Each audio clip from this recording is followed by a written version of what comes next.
روزو فقط گریه کردم. اصلا باورم نمیشد که همچین اتفاقی واسم افتاده. یه روز اول هفته عادی تصمیم گرفتم یه پرسینه سنگین بزنم. هر چقدر بابام گفت اون وزنه رو سبک کن بزن، گفتم نه من همیشه اینو میزنم. خلاصه زدم و یه صدای تپی از سینم اومد.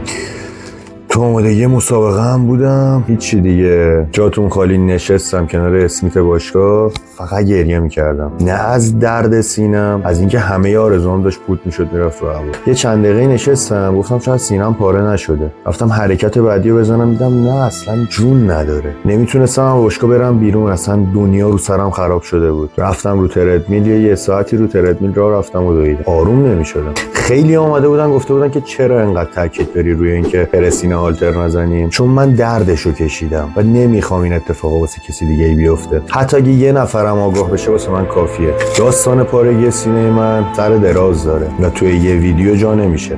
سعی می‌کنم هفته یه بار یه ویدیو بسازم راجبش براتون صحبت. پس اگه دوست داشتی منو دنبال کن که همه چیزو راجب این آسیب یاد بگیری. از همه چیش آگاه بشی، قبل عمل، بعد عمل، حین عمل، کل چالشاشو متوجه شی. ببینم بازم دوست داری پرسینه آلتر رو امتحان کنی.